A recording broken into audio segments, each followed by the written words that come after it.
Operation सिंदूर में पाकिस्तान के हाथों S-400 फ़िज़ाई दिफ़ाई निज़ाम की तबाही का एक और सबूत खुद भारत ने दे दिया।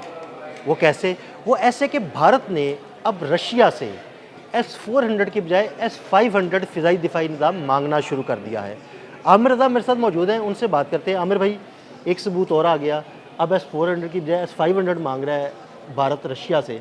ये S-500 क्या है और ये सारी कहानी क्या है, हमारे नाज़रीन को बताइएगा। ये बात आपने बिल्कुल ठीक कही और मुझे खुशी बड़ी हुई थी जब मैं ये रिपोर्ट पढ़ रहा था और सुन भी रहा था। सुन इसलिए रहा था कि जो इनका चैनल है फोर्स, उसके अंदर ये रिपोर्ट चली कि भारत अब S-400 नहीं चाह रहा, S-500 चाह रहा है और उसकी बुनियादी वजह DF-17 हाइपरसोनिक मिसाइल है जो कि चीन पाकिस्तान को देने जा रहा है या उसने दे दिया है। ये उस रिपोर्ट के अंदर दोनों चीज़ें शामिल है, देने जा रहा है या दे रहा है, या दे दिए हैं। ये दोनों चीज़ें उसमें शामिल थी।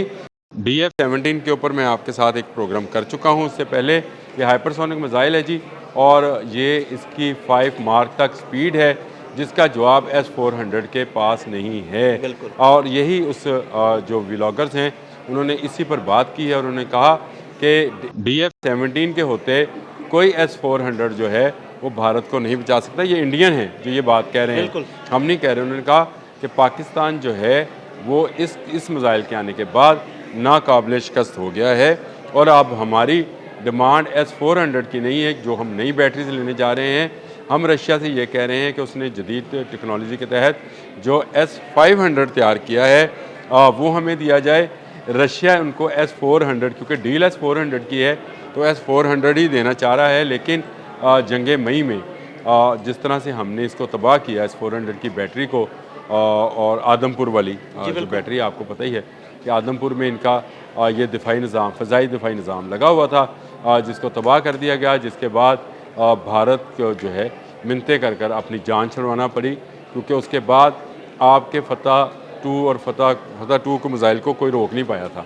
यानी S-400 जब आपने गिरा दिया उनका, तो उसके बाद किस सिस्टम ने जो था, क्या आकाश ने रोकना था? आकाश इस काबिल नहीं है, उनका जो सिस्टम है, दूसरा डिफेंस लाइन जो है उनकी आकाश है, आकाश इस काबिल नहीं था। इसके बाद से भारत कोशिश कर रहा है कि S-500 जो है, जो नया रशियन टेक्नोलॉजी है वो हासिल करे ताकि वो मार्क 5 तक की स्पीड के मिसाइल्स को इंटरसेप्ट कर सके। अभी तक ये डील फाइनल नहीं हुई है क्योंकि रशिया S-400 की प्रोजेक्शन कर रहा है। S-500 तो अभी उसने भी इस्तेमाल करके नहीं देखा है। अभी उसने इसमें बहुत सारे जो हैं उसके प्रैक्टिकल तजुर्बात मराहिल में है। जी ऐसे ही है, उसके जो प्रैक्टिकल्स हैं वो करना बाकी हैं।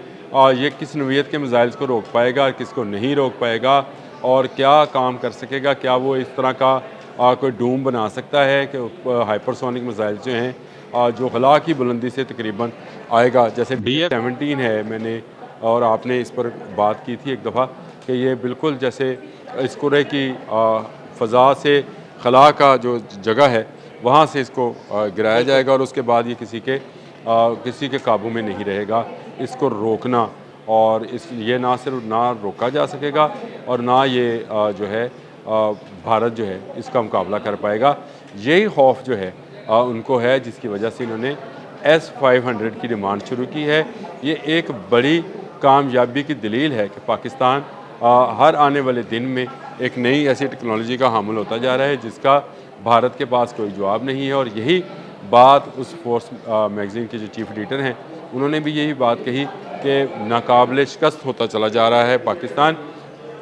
एक बात और दीन साहब उन्होंने कहा कि पाकिस्तान अकेला नहीं है, उसके साथ चीन शामिल है और चीन के शामिल होने का मतलब ये है कि उसका तमाम का तमाम असला जो है वो पाकिस्तान जो है वो इस्तेमाल करेगा और किसके ख़िलाफ़ करेगा, जो मुश्तरका दुश्मन है इन दोनों मुल्कों का।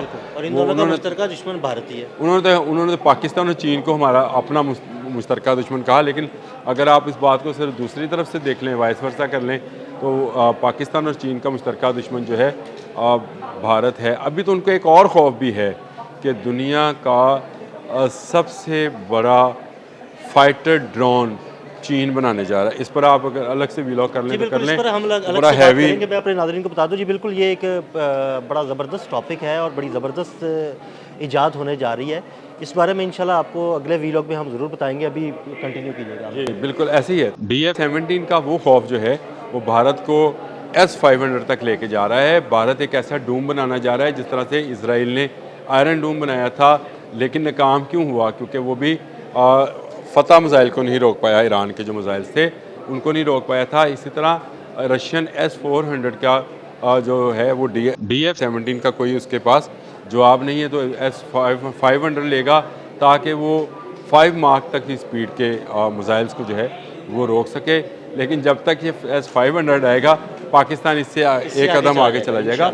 ये टेक्नोलॉजी की जंग है और जिसका तज़किरा हमारे ISPR के जो अहमद शरीफ हैं उन्होंने भी किया था, और उन्होंने भी ये बात की थी कि पाकिस्तान हर आने वाली टेक्नोलॉजी लेगा और पाकिस्तान को लेनी भी चाहिए, क्योंकि इसकी वजह यह है कि दुनिया अब दूसरी टेक्नोलॉजीज़ की तरफ के साथ साथ दिफाई टेक्नोलॉजी में भी अगली तरफ जा रही है।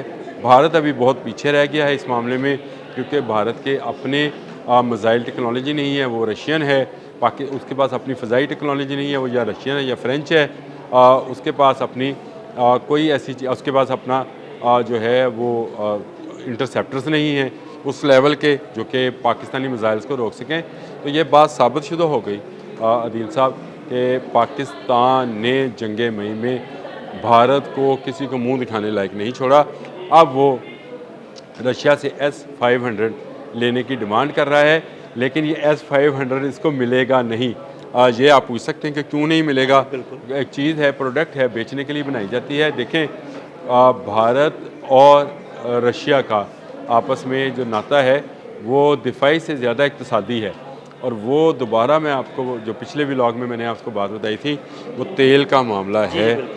रशियन तेल भारत सबसे बड़ा कंज्यूमर है। ना सिर्फ भारत उसको कंज्यूम करता है यानी इस्तेमाल करता है, बल्कि उसको रिफ़ाइन करके बेचता भी है। आमिर भाई, ये बड़ा ज़बरदस्त पॉइंट है कि अगर भारत अमेरिका के प्रेशर में आके ऑयल लेना बंद कर दे रशिया से, तो इसका मतलब है इक़्तिसादी ताल्लुकात ख़राब हो गए, और अगर वो ऑयल नहीं लेगा तो रशिया उसे S-500 भी नहीं देगा। S-500 अच्छा ये भी होगा। और दूसरा सियासत जो है मोदी की, जो कि उन कंपनीज़ के कंधों पर खड़ी है जो ये तेल का काम करते हैं। मैंने आपसे कहा था कि मुझसे एक अलग बात कीजिएगा इस पर, मैं आपको बताऊंगा कि वो कौन से लोग हैं जो कि मोदी के साथ इस तेल की तजारत में अपने हाथ काले और मुंह काला कर रहे हैं, और जो इंडियंस हैं उनको चूना लगा रहे हैं। ये कौन लोग हैं, इनका सरमाया कहाँ जा रहा है, ये एक अलग से मौजू है, एक टॉपिक है। लेकिन S-500 के इम्कानात बहुत ही कम हो जाते हैं इस सूरत में अगर रशियन तेल लेना बंद कर देंगे तो रशियन इंटरसेप्टर्स भी भारत को नहीं मिलेंगे। हाँ, S-400 की जो डील हो चुकी है वो उनको मिलेगी। S-500 अभी बहुत दूर की बात है। एक प्रोग्राम ज़रूर मैं आपके साथ करना चाहूँगा S-500 पे ओनली, कि वो क्या टेक्नोलॉजी है और किसके ख़िलाफ़ बनाई जा रही है, और क्यों रशिया जो है इसको अभी तक उसने उसका एक्सपोर्ट वर्जन नहीं बनाया है।